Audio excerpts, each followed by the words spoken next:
Good afternoon. My name is LMoran Castillo. I am pleased to present my formal report, Comparative Hesselgren Semantic Differentiator Scale over two buildings in Canada. That is Canadian War Museum and the National Gallery of Canada. And the main goal is measure human perception in an architectural environment.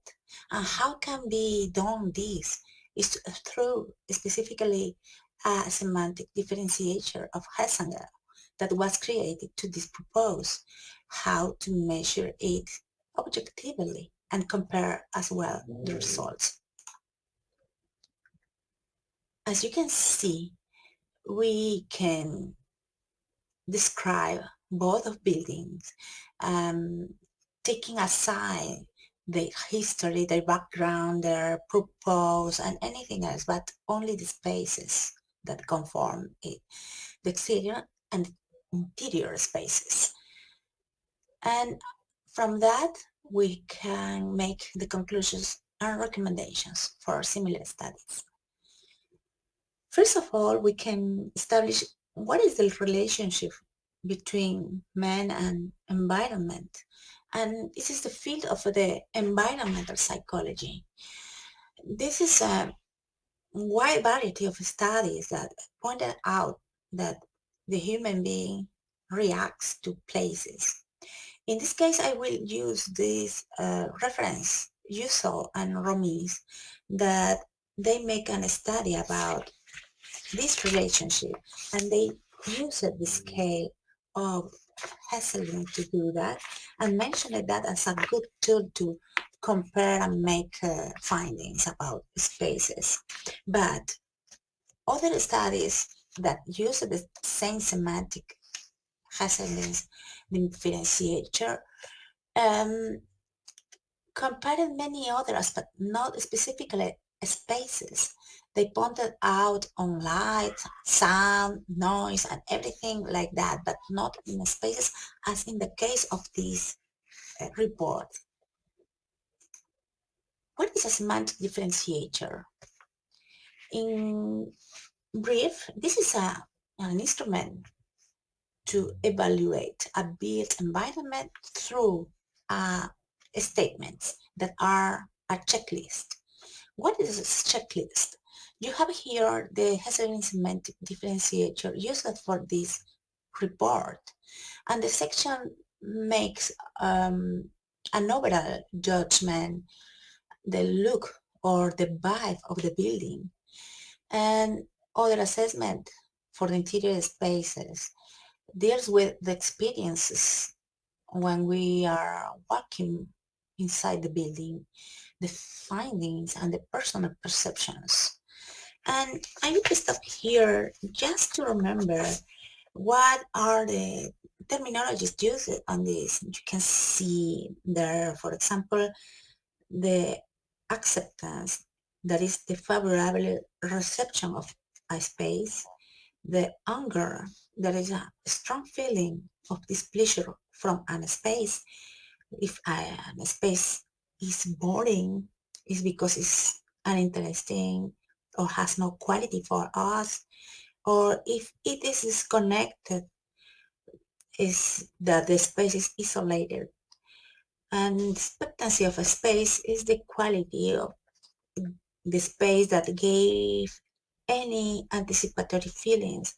The fear, maybe in a space specifically, can be a sense of uneasy or apprehensive feeling that it generates. The joy, for example, is an emotion of great delight when we visit a space. And the monotony as well is the lack of variety. And the variety is the state of being diversified in a space. The pain is the mental or emotional suffering or torment produced by a space. When a space is pleasant for me, in this case, the terminology generally is that space give a great delight, and the opposite is the unpleasant space. The reassuring space is a space that restore the assurance or confidence. The rejection is caused by a space that is not agreeable or not acceptable or not good for us to be there. The sorrow maybe is a distress caused by loss or affliction or disappointment caused by situations or a specific space. That is the terminology that psychologists give in general to the qualification of some of that word or the semantic differentiator. The building A, so is, as we said before, the Canadian War Museum. It was designed by Raymond Moriyama and integrated the theme of war into a modern building.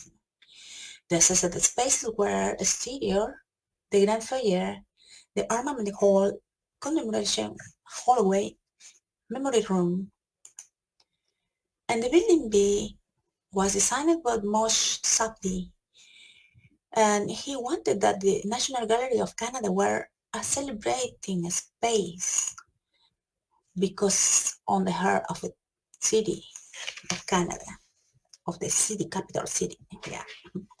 The associated spaces were, in brief, the exterior, while the Great Hall, the colonnade, the garden, and the exposition room, as you can see the pictures here.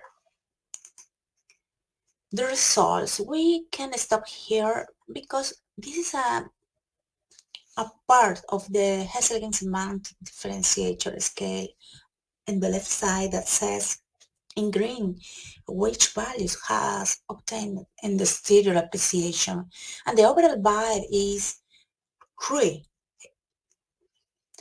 And these sensations correspond to a superficial appreciation as was established by B.T. White. This is one of the references as well. In the sense that the experience of the person depends on which emotions can be done in a specific time and in a specific space, and when it's a lot of variables. And this is a superficial one, just to look at and feel it and note that what is the space qualified for and which vibe impregnates into the person. The lowest score were obtained by monotony, disjunction, and style of building. In the left side you can see a sketch, but you can say that this is a person and this is a space with this is very high, and then this is a sensation of pain, fear, and rejection that is explained by the semantic differentiator on the right. And you can see as well that it's not anger feelings. And the bottom part you can see the ugly and interesting and boring and as well pleasant sensation and are not present in most of these spaces. By contrary, in the National Gallery of Canada, the results were the overall value of 5, that is the good vibe of the exterior, and the lowest score for monotony, and the lowest nor disjunction or any other style building were present there. And you can see on the sketch what is the relationship with the human scale and all the building and the sculpture, the giant spider.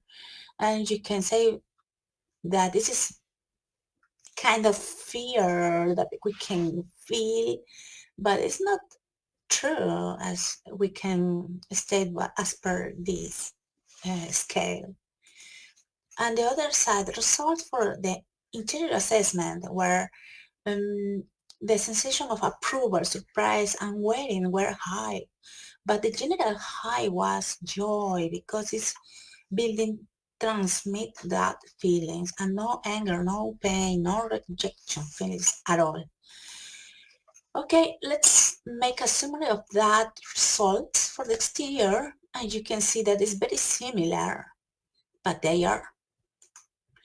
And their interior, this is the feelings that are somehow different, but in the other side there are always drastic differences. For example, the approval and the joy, the fear and the pain and the rejection, instead of approval, surprise, or waiting of the National Gallery.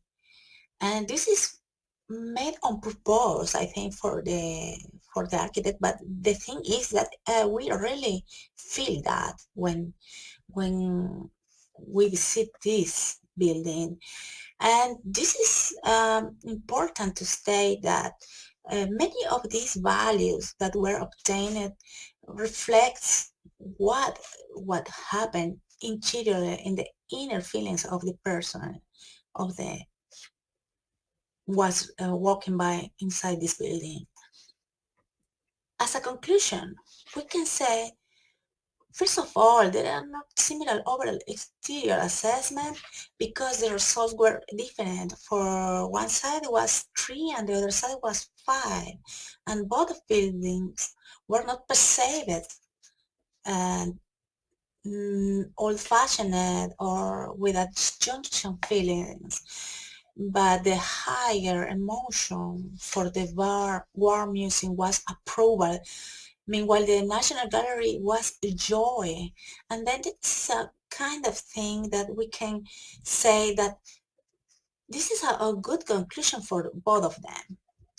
And there are many similarities, many other things that we can say that both of them have and share.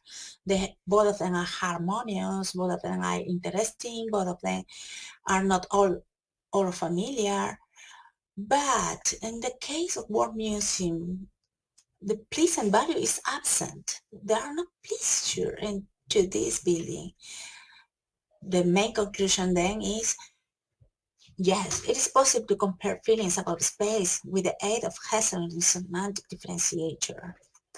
The recommendation for this is the perception of an architectural space must be done by similar studies related to that, and it's not recommended to do that for a large amount of people. I mean, a large scale studies, because the values are so different from person to person. And then the form, the scale, the rhythm, and the spatial organization must be taken in account to make a greater effort to describe architectonically and space. This is a purpose, and I think this is the goal of that assessment in environmental psychology. The references I used were cited, among us the most important were the work analyzing environmental experience and the UNESCO guidelines for constructed environment. Thank you for your attention, and I will be pleased to hear your comments. Thank you very much, and I invite you to make the same assessment to any place you visit. Thank you.